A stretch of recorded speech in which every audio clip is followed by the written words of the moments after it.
네, 오늘은 우리 남은 하반기 준비하면서 성찬 받고 또 주님이 우리에게 주신 하나님의 놀라운 십자가 사랑의 은혜 다시 한번 기억하시고 확인하시고 뿐만 아니라 우리도 주님을 향하여서 귀한 헌신으로 또 모든 만물들이 열매 맺는 때에 우리도 올 한해 귀한 열매 맺어 하나님 앞에 영광 올리겠다 이렇게 결단하는 이제 그런 예배를 같이 나누게 됩니다. 오늘 말씀은 특별히 마태복음 9장 35절 38절 말씀 통하여서 전도에 대한 말씀을 같이 좀 나누고자 합니다. 이번 하반기 우리가 이제 영혼 추수하고 영혼을 또 하나님 앞에 귀한 결실 맺어 올려야 되는 이제 그런 때가 왔기 때문에 또 말씀을 같이 나눕니다. 산천 들녘 우리가 이제 있는 경주 땅 조금만 나아가면 너무 아름다운 풍경이 쫙 펼쳐졌습니다. 황금 들녘이 쫙 펼쳐졌고 오곡백과들 과실들이 쫙 맺어져 가는 모습이 참 탐스럽고 아름답게 그렇게 보일 때가 이미 찾아왔습니다. 그 들녘을 이렇게 보시면서 하나님 나라도 이렇게 추수할 많은 사람이 필요하다. 그것을 우리가 하나님 말씀 통해 듣게 됩니다. 예수님께서는 이미 하나님 나라에 많은 추수할 일꾼이 필요하다 우리 가운데 말씀하셨어요. 그러면서 추수할 일꾼을 보내달라 기도해라 그러셨습니다. 우리 가운데 오늘 말씀을 다시 한번 생각하시면서 우리가 함께 하나님 말씀 통하여서 후반기에 꼭 필요한 전도의 자리들 지켜나가시기를 간절히 바랍니다. 먼저 말씀 마태복음 13장 3절 말씀을 제가 좀 읽겠습니다. 예수께서 비유로 여러 가지를 그들에게 말씀하여 이르시되 씨를 뿌리는 자가 뿌리러 나가서 아멘. 네, 우리 전도 이렇게 말을 하면 항상 좀 어려움이 탁 느껴집니다. 선입견이 딱 우리 가운데는 좀 있어요. 그런데 우리에게 주시는 하나님 말씀을 통해서 잘 바라보시면 전도는 절대로 어려운 일이 아니에요. 오히려 전도는 미련할 정도로 쉬운 일이에요. 그래서 바울도 전도에 미련한 것으로 한다 그랬지 어려운 일로 한다 그러지는 않았어요.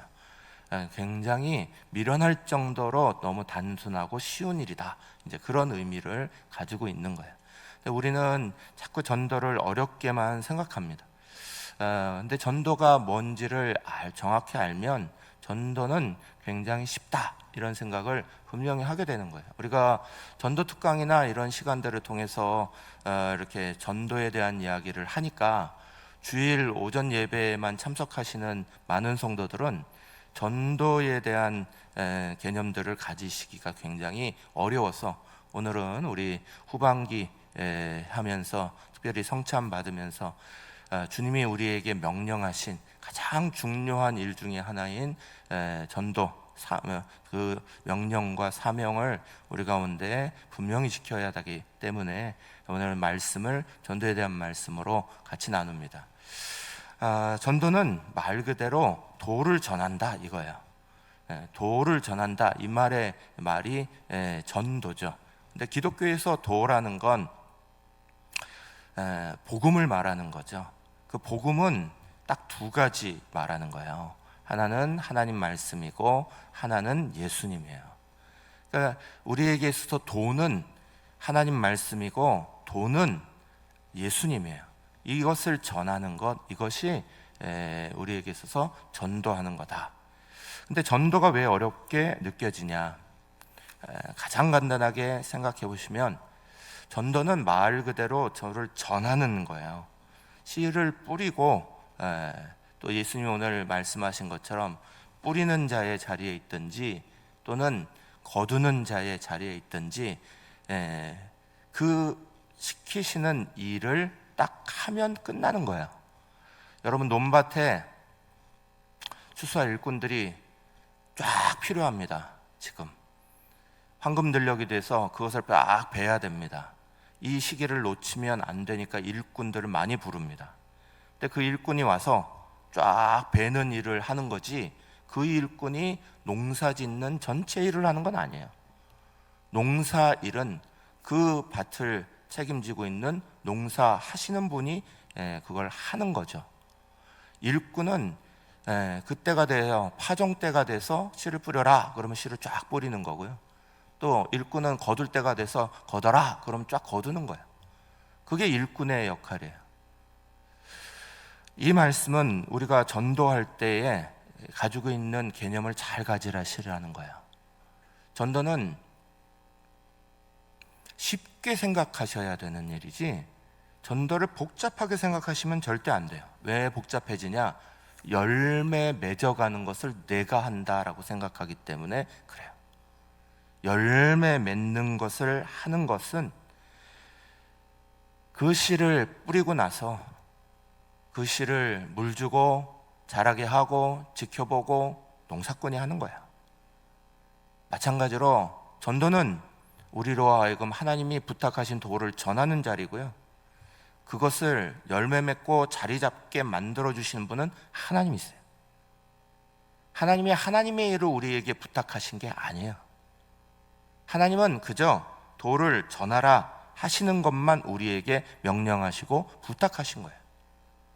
전하는 것에 초점을 분명히 맞춰야 되는 거예요. 어떤 분이 버스에 탔어요. 그 버스에 탔는데 옆에 대학생이 딱 서 있습니다. 그 대학생에게 자기가 가지고 있던 전도지를 툭 주면서 이거 한번 읽어보세요 그랬어요. 대학생이 이걸 받았습니다. 쭉 보니까 전도지예요. 마음에 안 들어요. 꾸깃꾸깃하고 안에 탁 집어넣었어요, 주머니에. 그리고 나서 그 학생이 그것 통해서 교회에 갔는지 안 갔는지 몰라요. 이분은 전도한 건가요? 전도 안 한 건가요? 이분은 전도하신 거예요. 전도는 말 그대로 도를 전하는 거 하는 거예요. 그분이 열매를 어떻게 맺고 어떻게 가고 거기에 초점을 두고 있는 게 아니에요.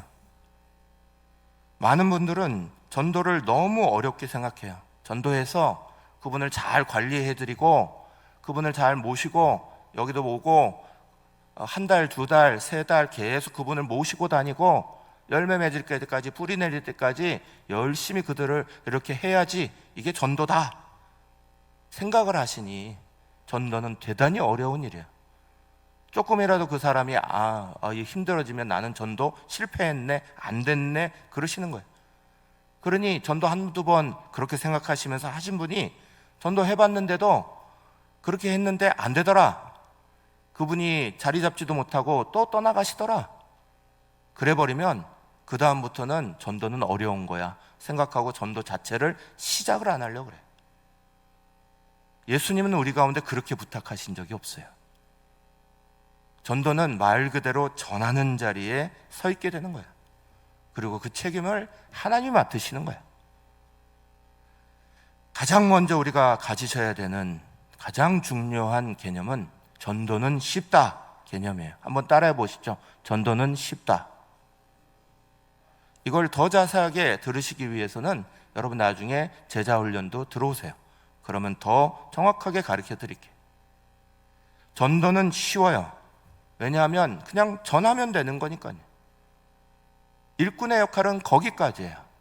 씨를 뿌리라 하면 뿌리는 역할이고 거둬라 하면 거두는 역할이고 그게 우리에게 맡기신 일꾼의 역할이에요. 그걸 햇빛 주시고 물 주시고 자라게 하시고 뿌리내게 하시고 그 역할은 하나님이 하시는 거예요. 80대신 노인인 한 분이 교회에 등록하셨어요. 교회에 오셔서 말씀을 들으시면서 눈물을 툭툭 흘리셔요.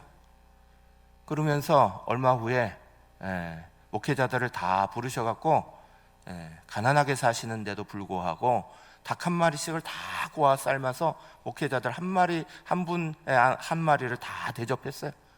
그러고 나서 끝나고 나서 이렇게 말씀하시는 거예요. 제가 전에 다른 도시에 있을 때 어느 교회를 나갔습니다.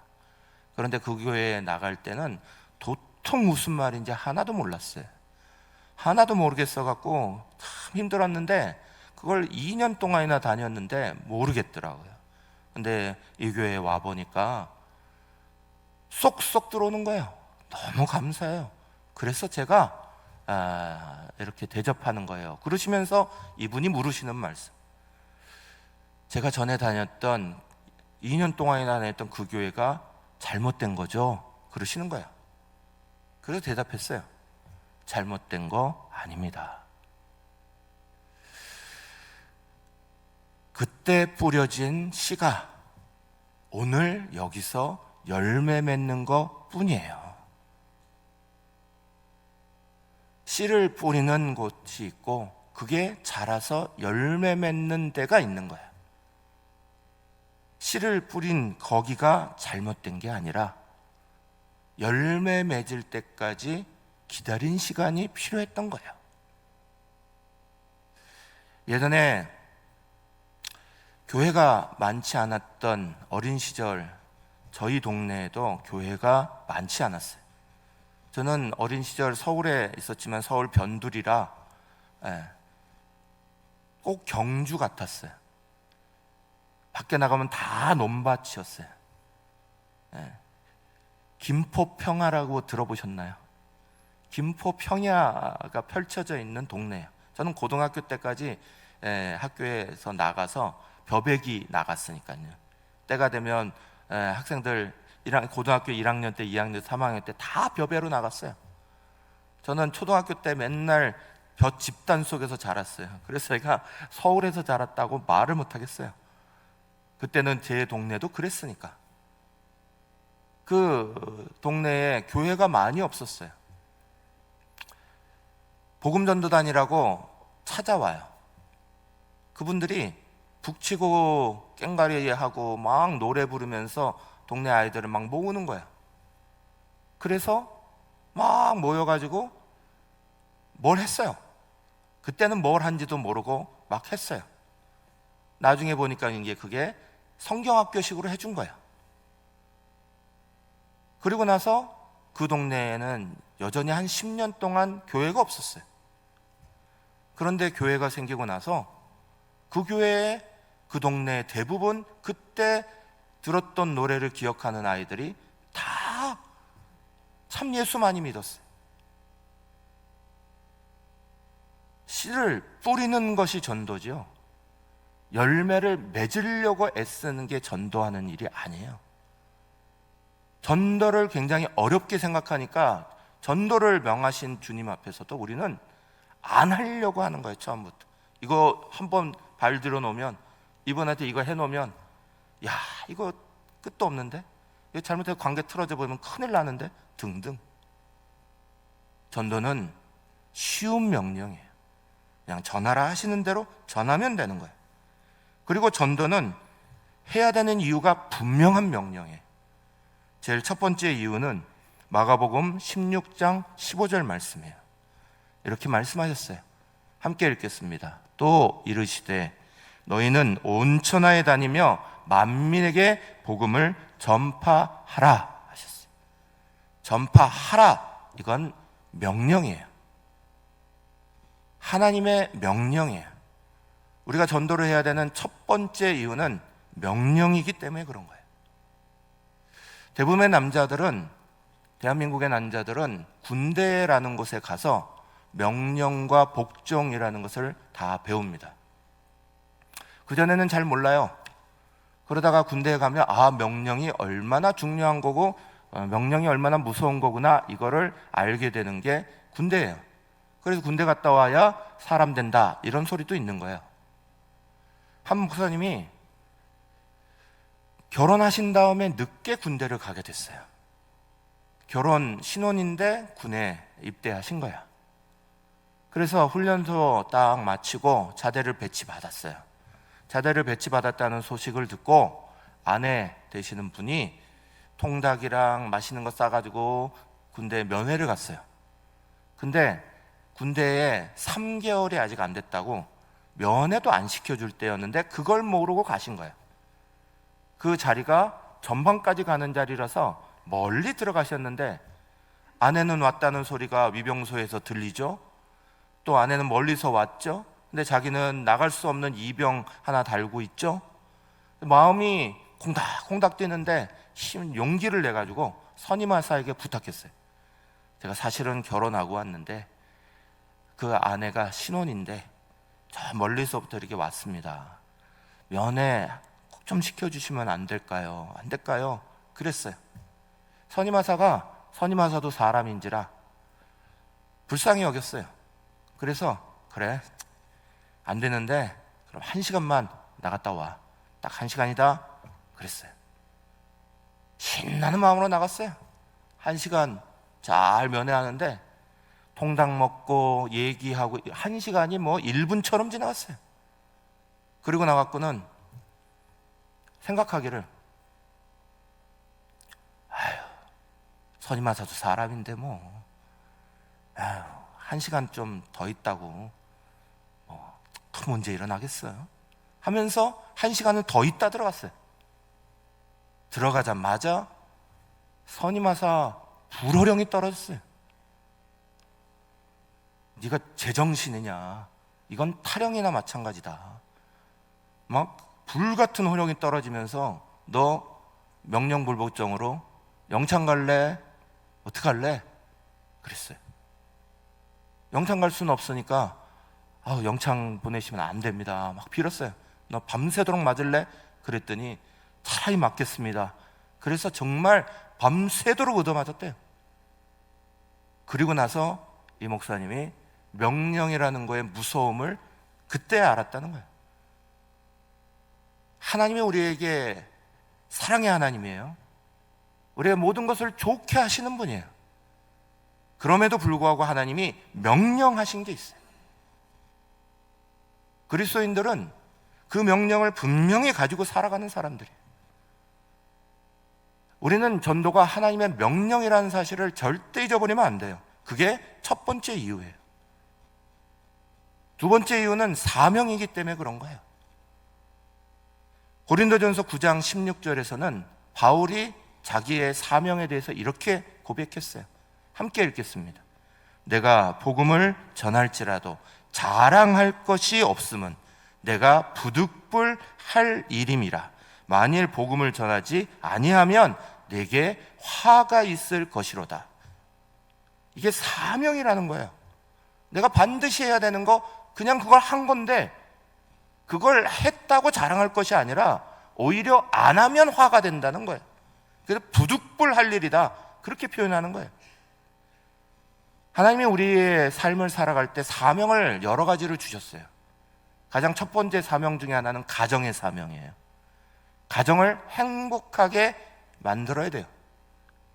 가정의 사명을 가지고 살아가는 사람들이 가정의 일들을 잘했다고 밖에 나가서 자랑할 일 없어요. 내가 아버지 역할 되게 잘했다고 자랑할 것도 없고, 내가 어머니 역할 되게 잘했다고 자랑할 것도 없어요. 그건 우리에게 주신 가정의 사명이라 그래요. 오히려 바울이 말한 것처럼 제대로 못했다 그러면 부끄러워해야 되는 거죠. 그게 사명이에요. 교회적으로도 마찬가지예요. 교회적으로도 사명이 있어요. 직분을 받았으면 사명 받은 거예요. 그걸 한다고 자랑할 게 아니라 못하면 부끄러워야 되는 게 사명이에요. 사회적으로도 우리는 사명이 있어요. 그것이 소금과 빛이 되는 사명이에요. 그 사명을 잘 지켜나가도록 우리에게 주신 거예요.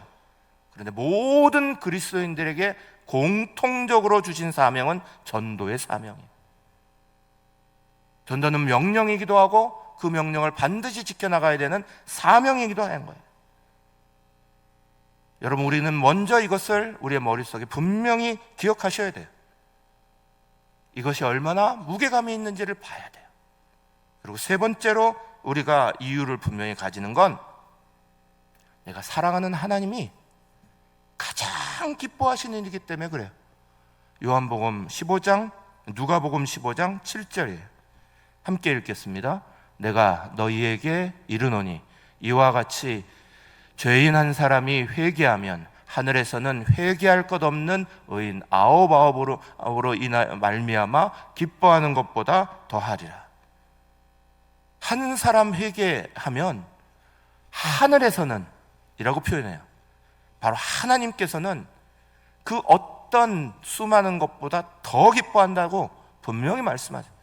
하나님이 왜 기뻐하세요? 죽었던 사람 살아나는 일인데 안 기뻐요? 지옥 가던 사람 천국 가는 일인데 안 기뻐요? 하나님 떠났던 사람 하나님 품에 들어오는데 하나님이 안 기쁘세요? 하나님이 제일 기뻐하시는 게, 제일 기뻐하시는 일을 하다 보면 당연히 하나님도 우리에게 놀랍게 복을 주시는 거예요. 우리가 부모님 사랑해서 부모님 기뻐하시는 일을 하면 당연히 부모님들을 너무너무 좋아하시면서 자녀들에게 좋은 것들로 또 복을 빌어주고 나눠주는 것처럼 하나님 제일 기뻐하시는 일, 그거 당연히 따라가면 하나님의 복이 늘 우리 가운데 오는 거 너무 당연한 거예요. 마태복음 4장 23절에는 예수님이 이곳에 먼저 모본을 보이셨다는 것을 분명히 말씀해요.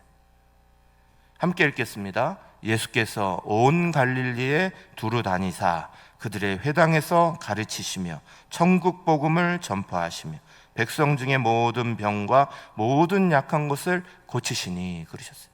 예수님이 이 땅에 오셔가지고 예수님 스스로가 먼저 모범을 보이셨어요. 이 명령에 복종하시고 이 명령대로 사명을 가지시고 이 명령대로 지키셨어요. 예수님의 모본을, 그리스도를 본받아 우리도 따라가야 되는 거예요. 근데 마태복음 4장 23절 말씀을 여러분 쭉 읽으시다가 눈치채셨는지 모르겠지만 오늘 우리가 읽은 마태복음 9장 35절과 똑같아요. 오늘 우리 본문은 마태복음 9장 35절인데 마태복음 4장 23절에서 먼저 이 말씀 하시고 똑같은 말씀이 또 반복되고 있는 거예요. 강조하고 있는 거예요. 예수님이 우리 가운데 이렇게 모본을 분명히 보이셨다. 그리고 전도해야 될 사람이 너무 많아서 너희도 일꾼이 되라. 그게 오늘 우리에게 주시는 마태복음 9장 37절 말씀이에요. 이렇게 말씀하셨어요. 이에 제자들에게 이르시되 주수할 것은 많되 일꾼이 적으니, 그러셨어요. 오늘 우리가 그 자리들을 다 지켜야 되는 중요한 이유예요. 한 번은 제가 전도에 이렇게 나갔다가 절에 다니시는 분을 만났어요. 절에 다니시는 분인 줄 몰랐어요. 전도를 막 하니까 그분이 막 짜증을 내시더라고요. 짜증을 내시면서 절에 나가는 사람은 도대체 전도라는 걸 안 하는데 도대체 왜 교회 다니는 사람들은 맨날 전도하고 다니냐, 왜 맨날 싫다는데 전도를 하냐, 그리고 저한테 따지시더라고요. 그래서 제가 뭐라 그랬겠어요? 제가 이렇게 말씀드렸어요. 죄송해요. 하지만 저희 교회에 다니는 사람들은 전도하라는 게 하나님의 명령이라 그래요. 사실은 제가 목사인데 저도 솔직히 귀찮기도 하고 힘들 때도 있어요. 그럼에도 불구하고 제가 이걸 이렇게 하고 있는 건 제가 목사라 그런 게 아니라 저도 힘들고 귀찮지만 하나님의 명령이라 제가 그거 지키는 거예요. 많은 교회에 다니시는 분들도 다 하나님의 명령 때문에 그거 지키시는 거니까, 만약에 부처님이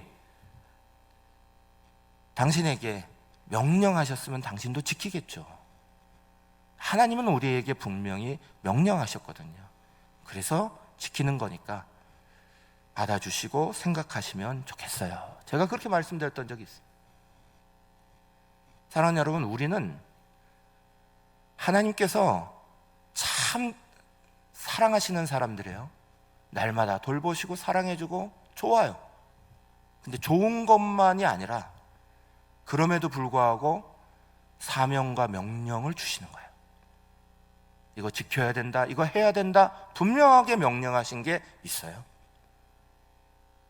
그 명령을 잘 지키면 더 큰 복이 있겠지만 잘 못 지켜도 하나님은 얼마나 좋으신 분인지 그래도 사랑해주고 계시는 거예요. 그런데 철 들어가면 철 들어갈수록 부모님 사랑 알듯이 우리도 철 들어가면 철 들어갈수록 하나님 사랑 알아서 그거 지키는 거예요. 그게 철든 교인들이에요. 전도는 분명한 내용을 가져야 돼요. 전도는 제일 먼저 사람은 죄인입니다, 이게 분명해야 돼요. 로마서 3장 23절. 모든 사람이 죄를 범하였음에 하나님의 영광에 이르지 못하더니 그랬어요. 사람은 다 죄인이에요. 이거 가르치는 거예요. 두 번째 내용은 죄의 결과는 죽음과 심판이에요. 이거 가르치는 거예요. 히브리서 9장 27절. 한 번 죽는 것은 사람에게 정해진 것이요 그 후에는 심판이 있으리니 분명히 말씀하셨어요.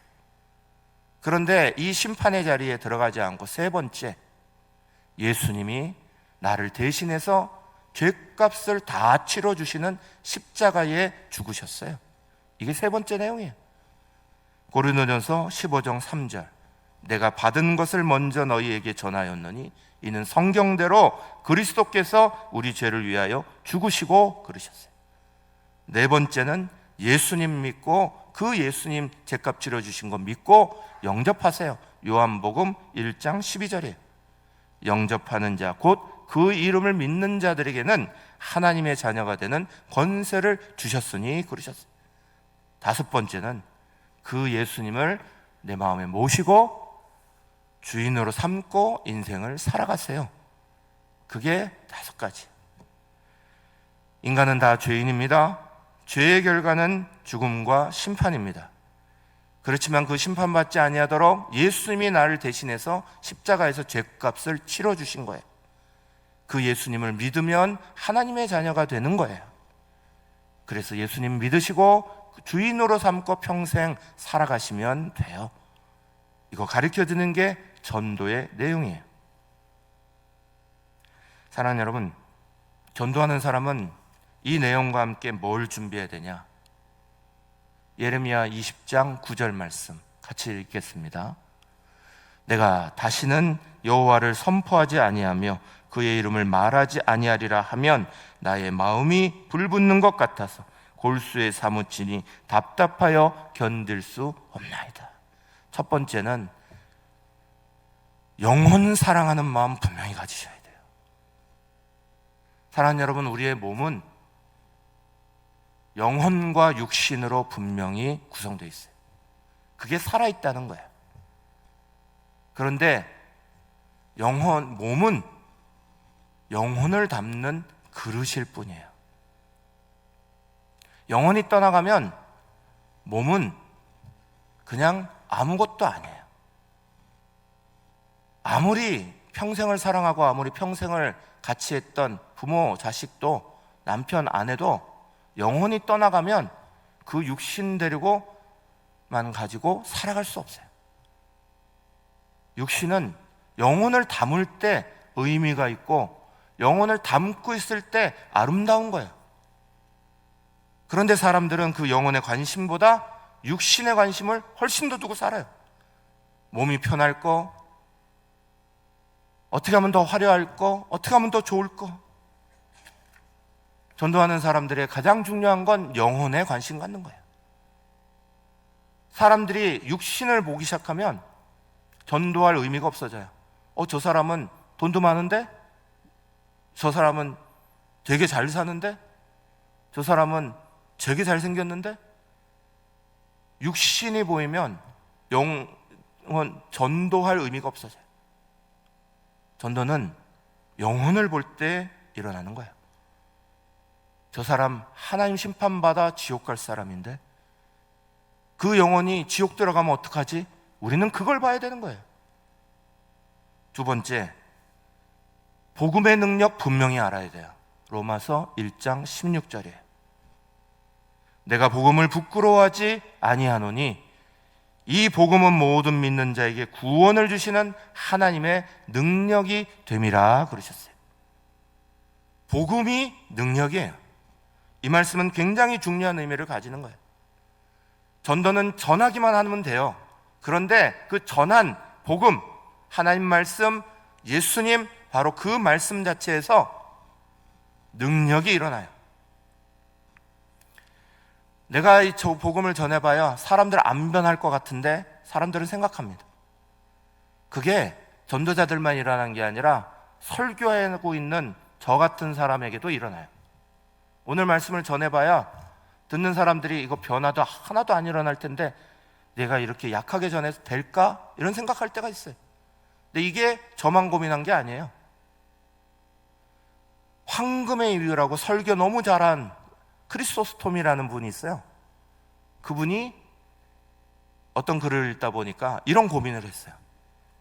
자기가 힘이 없어가지고 설교를 되게 못하는 것 같은데 이거 갖고 될까? 그런데 설교를 어느 날 꿈을 꿨어요. 설교를 하다 보니 말씀이 저기까지 성도들한테 가는 게 아니라 여기 떨어지는 거예요. 강단 앞에 톡톡 떨어지더래요. 그래가지고 그러면 그렇지, 근데 이 능력 가지고 도대체 내가 설교자로 살아가겠어? 그러는데 설교단 밑에 누가 있더라는 거예요. 그리고 떨어지는 말을 휙휙 성도들한테 집어던지는 거예요. 그 누구냐? 예수님이더래요. 예수님이 그 말씀 받아서 성도들한테 확 던져주고 성도들은 그걸 툭툭 받아먹는 것을 꿈꾼 거예요. 그래서 그 다음부터 분명한 자신감이 생겼다는 거예요. 내가 정말 아무 능력 없이 말을 전하는 것 같지만 그 말 때문에 복음에는 능력이 있어서 그 능력이 사람을 변화시키는 거고 생명을 살리는 거고 구원의 역사를 만들어내는 거구나.